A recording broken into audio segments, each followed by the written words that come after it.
नमस्कार, मी समीक्षा बेंडे. एडीएन बातमीपत्रात आपलं स्वागत. आजच्या दिवसभरात घडलेल्या घटनांचा आढावा आपण घेणारच आहोत. त्यापूर्वी एक नजर टाकूयात आजच्या ठळक घडामोडींवर. कॉलेजमध्ये किरकोळ कारणामुळे वाद, बीसीएच्या विद्यार्थ्याची गळा कापून निर्घृण हत्या, शहरात खळबळ, पोलीस आरोपीच्या शोधात. सिल्लोडमध्ये गॅस रिफिलिंग करताना स्फोट होऊन तिघे गंभीर तर एका शेळीचा मृत्यू झाल्याची घटना ताजी असताना छत्रपती संभाजीनगर शहरात अवैध गॅस रिफिलिंग सेंटर सर्रास सुरू, पोलीस आणि पुरवठा विभागाचं ढोंगी सोंग. आता पाहूयात सविस्तर बातम्या. संतोष देशमुख यांच्या मारेकऱ्यांना अटक करून त्यांच्यावर त्वरित कारवाई करण्यात यावी या मागणीसाठी सकल मराठा समाजाच्या वतीनं येत्या 19 जानेवारी रोजी छत्रपती संभाजीनगर मध्ये महामोर्चाचं आयोजन करण्यात आल्याचं पत्रकार परिषदेमध्ये सांगण्यात आलंय. हे जे मोर्चा काढण्यात येणार आहे ते एका क्रूर घटनेच्या निषेधार्थ आणि ज्या प्रकारे त्याला दाबण्याचा प्रयत्न सुरुवातीला करण्यात आला होता, पोलिसांची त्याच्यामध्ये काय भूमिका होती, सरकारमध्ये बसलेले लोकांची काय भूमिका होती, हे सगळ्याचा निषेध करण्यासाठी आणि आजपर्यंत ज्या प्रकारे एक ठोस मेसेज महाराष्ट्राला देण्याची आवश्यकता होती ते मला असं वाटत नाही की आतापर्यंत मिळालेला आहे तसा मेसेज. म्हणून सर्व जाती धर्माचे लोक आपल्या राजनैतिक पक्ष, आपली जात धर्म सगळं विसरून एक माणुसकीच्या दृष्टीने आपण सगळ्यांनी एकत्र येऊन सरकारवर दबाव टाकण्याची आवश्यकता आहे. आणि अशा प्रकारची घटना कुठे झाली तर समाज, सगळ्या जाती धर्माचे लोक एकत्र येऊन याची निंदा करणार आहे, सरकारवर प्रेशर टाकणार आहे, याच्यातून एक मेसेज जाणार आहे. तर आम्ही जर सहभागी होणार आहे, मी लोकांना विनंती करणार आहे, तुम्ही कोणत्या पक्षाचे आहे, कोणत्या जातीचे आहे, धर्माचे आहे, ते सगळं विसरून एका माणसाला ज्या प्रकारे क्रूर प्रकारे हत्या करण्यात आलेली आहे त्याचा निषेध करण्यासाठी आपण सगळ्यांनी एकत्र यावं. मसाजोग संतोष देशमुख आणि परभणी येथील सूर्यवंशी यांना न्याय मिळावा म्हणून आम्ही 19 जानेवारी 2025 छत्रपती संभाजीनगरमध्ये क्रांती चौकापासून तर विभागीय आयुक्तापर्यंत मोर्चाचं आयोजन केलेलं आहे. हा जन आक्रोश मोर्चा आणि मोक मोर्चा असेल. 10 वाजता मोर्चा निघून तो विभागीय आयुक्तानंतर आयुक्तालयावर पोहोचेल शांततेत, सुव्यवस्थेत आणि या गुन्हेगाराला संपूर्णपणे फाशी मिळेपर्यंत कायद्याचं त्यांना कुठल्याही प्रकारचे संरक्षण मिळता कामा नये यासाठी आम्ही हा सर्व धर्मीय, सर्व पक्षीय, सर्व जातीय मोर्चाचं आयोजन 19 मार्चला केलेलं आहे.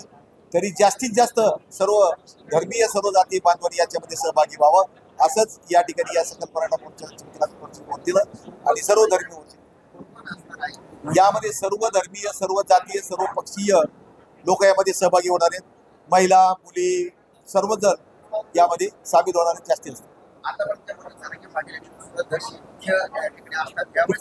ते काय ठरलेलं नाही. आमच्या मुली या ठिकाणी मुख्य असणार, मुली आमचे निवेदन देणार आहेत, मुलींना आम्ही बोलवणार आहे. तालुक्यामध्ये सगळ्या एक तालुक्यामध्ये एक मुलगी बोलवणार आहे. आणि शेवटी आम्ही जे कोणी आले ते जरी आले तर त्यांना आम्ही बोलू देणार, जे येतील ते बोलतील. संतोष देशमुख यांच्या हत्येच्या गुन्हेगारांवर मोका अंतर्गत गुन्हा दाखल करणं गरजेचं आहे. जर मुख्यमंत्र्यांनी गुन्हा दाखल केला तर हा निर्णय कौतुकास्पद आहे, असं मनोज जरांगे पाटील यांनी माध्यमांशी बोलताना म्हटलंय. मला अधिकृत माहिती आपल्याकडूनच मिळते, मला अधिकृत नाही माहिती त्याच्याबद्दल, पण लागले असेल तर हे सरकारचं कौतुक करणं गरजेचं आहे आणि केलं पण पाहिजे मुख्यमंत्री साहेबांचं. कारण त्यांनी सांगितलंच होतं की याच्यातला सोडला जाणार नाही कुणीच. पण आमचं म्हणणं असं आहे की जो खंडणीतला आरोपी तोच खुनातला आरोपी आहे, हे सगळे एकच आहे. सगळ्यांवरती 302 दाखल होणं खूप गरजेचं आहे आणि मोकासुद्धा सगळ्यांना लागणं गरजेचं आहे. आणि जर आता मोका लागला असेल आणि 302 मध्ये घेतला असेल तर मुख्यमंत्री फडणवीस साहेबांचं 100% कौतुकच आहे. पण ही खूप मोठी टोळी हो, हिचा सफाया होणं खूप गरजेचं आहे. कारण ही टोळी अशी की एक जण खंडणी मागती, दुसरा खून करती, यांना सांभाळणारा एक, हे मुख्यमंत्री फडणवीस साहेबांनी समजून घेणं खूप गरजेचं आहे. या राज्याला जर कलंकित होऊ द्यायचं नसलं ह्यातल्या गुंडाच्या टोळीपासून, तर याला सांभाळणारा एक जण आहे. एक जण खंडणी मागतो, दुसरा खून करायला जातो, तिसरा जमीन बळकायला जातो, तिसरी टीम जमीन बळी किती, चौथी टीम प्लॉट बळी किती, यांची 5वी टीम योजना खाती कोणाच्या याच्यावरती, याच्यातली 5वी 6वी टीम अशी आहे की छेडछाडी करते, बलात्कार करते, यांच्यातल्या अशा 6व्या 7व्या टीमा अशा आहेत की ह्या प्लॉट बळकी द्या, यातल्या 8वी 9वी टीम अशी आहे की हे चोरी करते, डाके टाकते, अशा टीम आहेत त्यांच्या, काही रात्री हाणत्यात, काही दिवसा मारतात. ह्या 10-11 टोळ्या अशा आहेत. यांचा 12-13 टोळ्या अशा आहेत की यांच्यातले काही खून जर केले तर घेऊन पाळणारे वेगळे लोक आहेत, वेगळी टीम आहे. काही लोक यांची अशी तर टीम 13वी 14वी टीम अशी यांची की काही पैसे पुरवती, 14वी 15वी टीम अशी यांची की काही पैसे पुरवती, 16वी 17वी टीम यांची अशी आहे की ही घरात ठेवती. एक 18-19 टीम अशा आहेत यांची, 19वी टीम अशी यांची की यांना गाड्या पुरवती. एक 20-21वी टीम अशी की एकामेकाला फोन करून सांगते कुंकड न्यायचं, काय करायचं, कसं करायचं. म्हणजे हे इतका गुंडाराज चाललेला आहे भयंकर. BCAच्या 19 वर्षीय विद्यार्थ्याची तो राहत असलेल्या फ्लॅटमध्ये घुसून मारेकऱ्यांनी निर्घृण हत्या केल्याची थरारक घटना मंगळवारी रात्री 10च्या सुमारास उस्मानपुरातील भाजीवालीबाई पुतळ्यातील एका अपार्टमेंटमध्ये घडली असून या घटनेनं शहरात खळबळ उडाली आहे. BCAच्या 19 वर्षीय विद्यार्थ्याची तो राहत असलेल्या फ्लॅटमध्ये घुसून मारेकऱ्यांनी निर्घृण हत्या केल्याची थरारक घटना मंगळवारी रात्री 10च्या सुमारास उस्मानपुरातील भाजीवालीबाई पुतळ्यातील एका अपार्टमेंटमध्ये घडली आहे. या घटनेनं शहरात खळबळ उडाली आहे. प्रदीप विश्वनाथ निपटे असं हत्या झालेल्या विद्यार्थ्याचं नाव आहे. तो छत्रपती संभाजीनगर शहरात देवगिरी महाविद्यालयात BCAच्या प्रथम वर्षात शिकत होता. उस्मानपुरातील भाजीवालीबाई पुतळ्याजवळील अपार्टमेंटमध्ये 3 मित्र व मावस भावासह भाड्यानं राहत होता. फ्लॅटमधील मित्र बाहेर गेले असताना मारेकऱ्यांनी डाव साधला. सूत्रांनी सांगितले की कॉलेजमधून आल्यानंतर सायंकाळी त्याचा मावस भाऊ व मित्र बाहेर गेले होते. प्रदीप एकटाच फ्लॅटवर होता. रात्री 10ला ते फ्लॅटवर परतले. काही वेळ त्यांचं प्रदीपकडे लक्ष गेलं नाही. मात्र अर्धा तास उलटूनही प्रदीप उठत नसल्यानं एकानं पांघरून काढलं आणि सर्वांनाच धक्का बसला. प्रदीपचा गळा कापलेल्या रक्तबंबाळ मृतदेह पाहून त्यांनी तातडीनं उस्मानपुरा पोलिसांना कळवलं. पोलीस निरीक्षक अतुल येरमे यांनी तात्काळ घटनास्थळी धाव घेतली.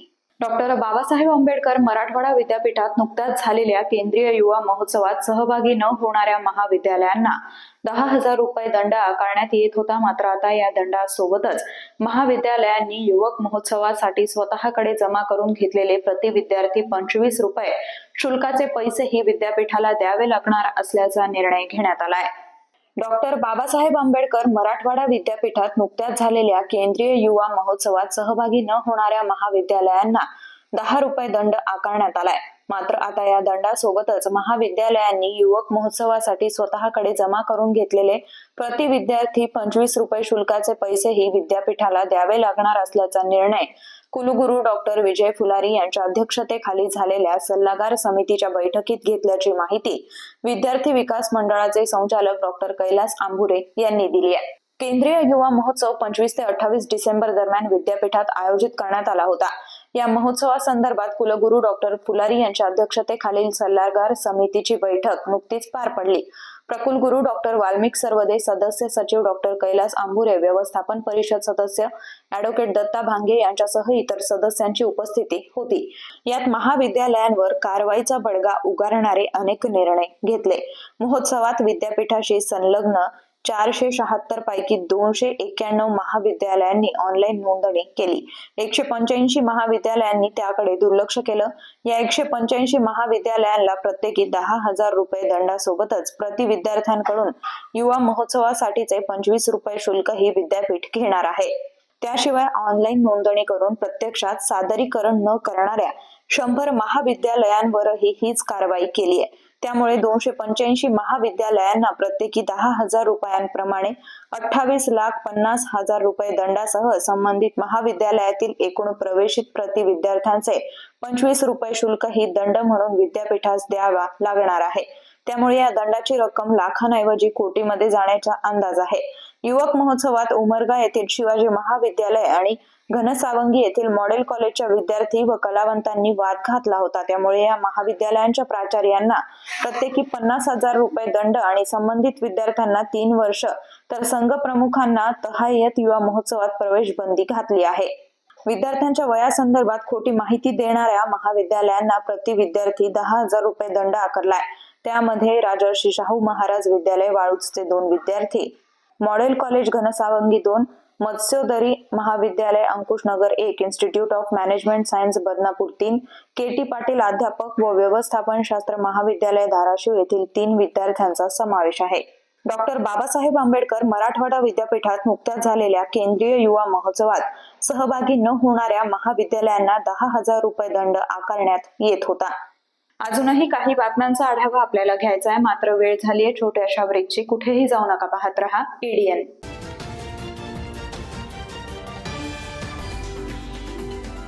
अनेकांच्या मनात स्वप्न असते की देशाची सेवा करायची, परंतु काही लोकच योग्य प्रशिक्षण घेऊन ते वास्तवात पूर्ण करतात. वास्तविक सैनिक बनणे सोपं काम नाही, कारण प्रशिक्षणाच्या मैदानापासून ते युद्धाच्या रणांगणापर्यंत प्रत्येक क्षण संघर्षमय असतो. फक्त जो इमानदार, समजूतदार असेल आणि ज्याची इच्छाशक्ती प्रबळ असेल असाच व्यक्ती या क्षेत्रात टिकू शकतो. प्रत्येक वर्षी अनेक परीक्षार्थ्यांना यश प्राप्त होते, ते फक्त आणि फक्त गरुडचे अकॅडमी. पंख आम्ही देतो, उंच भरारी तुम्ही घ्या.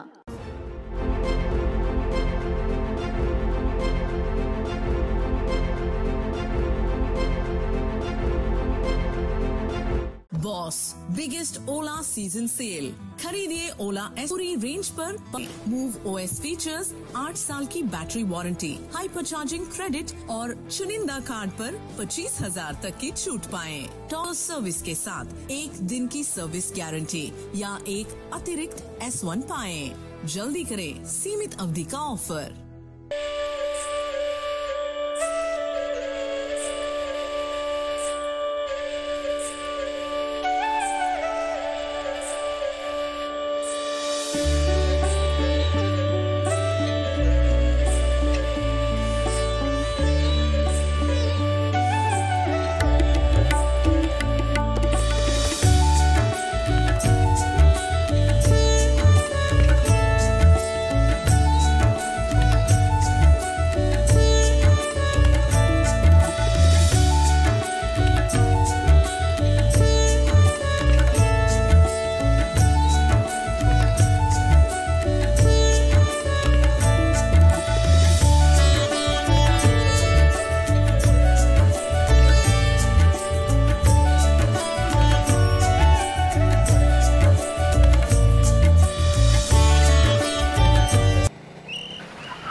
मस्त मास्क पहना रे तूने.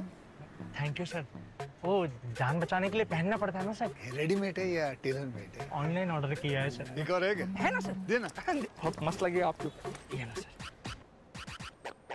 सर ना भाई, जान बचाने के लिए बाइक चलाते वक्त सिर्फ खोपड़े पे मास्क पहनेगा तो खोपड़े को कौन बचाएगा? समझ गया सर. हेलमेट ऑनलाइन ऑर्डर कर, वरना हमेशा के लिए ऑफलाइन हो सकता है. Okay sir. ये ले. चल हम ये भी ऑनलाइन भर दे. हेलमेट पहने, ट्रैफिक नियमों का पालन करे, जिंदगी के सफर को सुरक्षित रखे.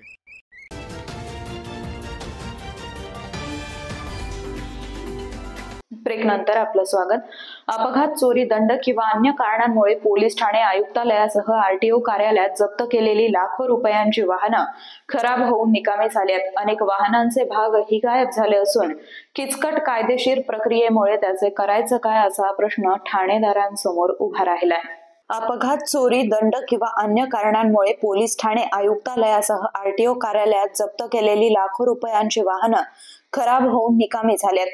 अनेक वाहनांचे भागही गायब झाले असून किचकट कायदेशीर प्रक्रियेमुळे त्याचे करायचे काय असा प्रश्न ठाणेदारांसमोर आहे. अपघात, चोरी, नियमबाह्य कामादरम्यान अनेक वाहनं जप्त करण्यात येतात, परंतु काही प्रकरणात वाहनांचा दावेदारही येत नसल्यानं ठाण्यांच्या आवारातील वाहनं खराब होण्याची वेळ आली आहे. जवळपास 1,000 वाहनं झाडे, झुडपं व वेलीनं पांघरली असून वाहनांवर गंज चढलाय. वाढलेल्या झाडाझुडपांमुळे ठाण्याच्या आवारात साप, किड्यांचं प्रमाणही वाढलंय. गुन्ह्यांमध्ये जप्त करण्यात आलेली वाहनं संबंधित मालक नेऊ शकतो, मात्र बेवारस वाहनांमध्ये मालक शोधण्यात येतात. अडचणी 3 प्रकारचे होतात: जमा बेवारस वाहनं, इतर सरकारी विभागांच्या कारवाईतील वाहनं. काही ठाण्यांच्या आवारात 2003 पासून ट्रक, टेम्पो आहेत. पोलिसांच्या माहितीनुसार MIDC सिडको क्रांती चौक, MIDC वाळूज ठाण्यांच्या आवारात मोठ्या प्रमाणात वाहनं पडून आहेत.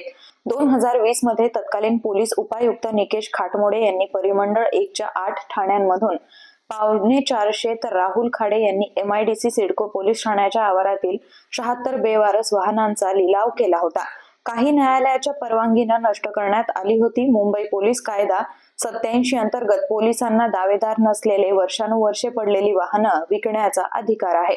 ठराविक कालावधीची नोटीस बजावून लिलाव करता येतो. अशी वाहनं पुन्हा वापरात येऊ नयेत अशी परिवहन विभागाची अट आहे. न्यायालयाच्या परवानगीनं पुन्हा 2 वाहन मिळवताही येतात. कागदपत्र ठोस पुरावे नसल्यानं ही वाहनं पडून राहतात. अपघातात जवळची व्यक्ती ठार झाल्यासही कुटुंब वाहन नेणं टाळतात. 2009 पूर्वीचे रेकॉर्ड संगणकीकृत 3 नसल्यानं त्यात जुन्या वाहनांचे मालक शोधण्यात अडचणी येतात. काही दिवसांपूर्वी एका कारमध्ये अवैधरित्या गॅस भरताना स्फोट होऊन 3 गंभीर जखमी तर एका शेळीची मृत्यू झाल्याची घटना सिल्लोड तालुक्यात घडली होती. त्यानंतरही छत्रपती संभाजीनगर शहरात अनेक ठिकाणी अवैध गॅस रिफिलिंगचे सेंटर सर्रासपणे सुरू असल्याचं निदर्शनास आलंय. त्यामुळे जीवितहानी होण्याची शक्यता निर्माण झाली आहे, तर पोलीस आणि पुरवठा विभागावर प्रश्न उपस्थित होतोय. आठवडाभरापूर्वी एका कारमध्ये अवैधरित्या गॅस भरताना झालेल्या भीषण स्फोटात गॅस भरणारे पिता-पुत्र गंभीर जखमी तर शेळी मरण पावल्याची घटना सिल्लोड तालुक्यात आझाद नगर इथं घडली होती. या अपघातात जखमी झालेल्या जखमींची शेख आझम नबी शेख, नबी अमीर शेख आणि शेख असद अकील अशी नावं आहेत. ते एका कारमध्ये गॅस भरत होते. 3रा सिलेंडर भरत असताना गॅस किटमध्ये क्षमतेपेक्षा अधिक गॅस भरला गेला. यामुळे गॅस किटचा स्फोट झाला होता. ही या घटनेची दृश्य आहेत, तर यापुढील दृश्य छत्रपती संभाजीनगर शहरातील आहेत.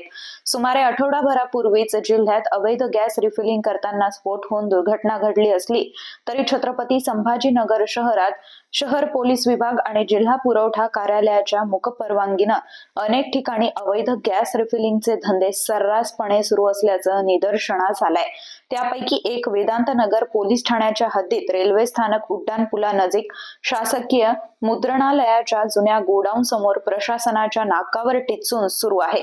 या ठिकाणी घरगुती वापराच्या गॅस सिलेंडर मधून रिक्षामध्ये अवैधरित्या 90 ते 110 रुपयांना 1 किलो गॅस भरला जातो. सदर गॅस रिफिलिंग करणाऱ्या मुलाला चौकशी केली असता संबंधित वेदांत नगर पोलीस ठाणे गुन्हे शाखा, शहर पोलीस दलातील काही वरिष्ठ पोलीस अधिकाऱ्यांचं विशेष पथक आणि जिल्हा पुरवठा विभागाचं पथक हे दर महिन्याला भेट देऊन जातं. धंदा कसा सुरू आहे हे बघून जातं. मात्र काही कारवाई करत नाही अशी माहिती त्यानं कॅमेरा समोर न येता दिली आहे. नेमकं यामागील सत्य काय आहे ते सांगता येणार नाही. मात्र तुर्तास शहरात सुरू असलेल्या अशा अवैध गॅस रिफिलिंग सेंटरमुळे शहरवासीय सुरक्षित नसल्याची गंभीर बाब उघडकीस येते. जीवघेणा नायलॉन मांजा ऑनलाईन मागून पैशासाठी विकणाऱ्या इंजिनिअरिंगचा विद्यार्थी असलेला 22 वर्षीय प्रतीक सचिन पाटणे यास गुन्हे शाखेचे पोलीस निरीक्षक संदीप गुरमे यांनी मुसक्या आवळल्या. वडील इंजिनियर आणि स्वतः इंजिनिअरिंगचा विद्यार्थी असलेल्या 22 वर्षीय तरुणानं लोकांच्या जीवाशी खेळण्याचा प्रयत्न केलाय. पैशांसाठी त्यानं हा कारनामा केला, पण वेळीच गुन्हे शाखेच्या पोलिसांना कळवल्यानं त्यांनी त्याच्या मुसक्या आवळल्यात. त्यानं जीवघेणा नायलॉन मांजा ऑनलाईन मागवून शहरात विकण्याचा प्रयत्न केला. प्रतीक सचिन पाटणे असं या तरुणाचं नाव आहे. गुन्हे शाखेचे पोलीस निरीक्षक संदीप गुरमे, पोलीस उपनिरीक्षक संदीप सोळंके यांना सिंधी कॉलनीतील मैदानावर एक तरुण नायलॉन मांजा विकत असल्याची माहिती मिळाली होती. पोलीस अंमलदार नवनाथ खांडेकर, प्रकाश गायकवाड, अमोल शिंदे, श्याम आडे यांनी तातडीनं सिंधी कॉलनीत धाव घेऊन प्रतीकला ताब्यात घेतलं. त्याच्याकडे नायलॉन मांजाच्या 30 चक्री आढळल्या. त्याच्या विरोधात जवाहरनगर पोलीस ठाण्यात गुन्हा दाखल करण्यात आलाय. प्रतीकनं ऑनलाईन ऑर्डर करून नायलॉन मांजा मागवला. हा मांजा तो दाम दुप्पट दरानं विकत होता.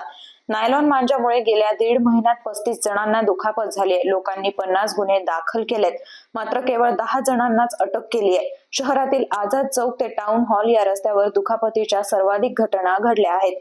नायलॉन मांजाच्या सहाय्यानं पतंग उडवणाऱ्यांना पकडण्यासाठी पोलिसांनी 18 पथकं तैनात केली आहेत. पोलिसांना स्थानिक विक्रेत्यांवर लक्ष ठेवून असतानाच ऑनलाईन मार्केटद्वारे हजारो रुपयांचा मांजा शहरात आलाय. दरम्यान पोलीस निरीक्षक संदीप गुरमे यांनी इशारा दिलाय की मकर संक्रांती निमित्त तपासणी मोहीम हाती घेण्यात आली आहे. विक्री आणि नायलॉन मांजाचा वापर करणाऱ्यांवर देखील गुन्हे दाखल केले जातील. शेवटी परत एकदा एक नजर टाकूयात आजच्या ठळक घडामोडींवर. कॉलेजमध्ये किरकोळ कारणामुळे वाद, BCAच्या विद्यार्थ्याची गळा कापून निर्घृण हत्या, शहरात खळबळ, पोलीस आरोपीच्या शोधात.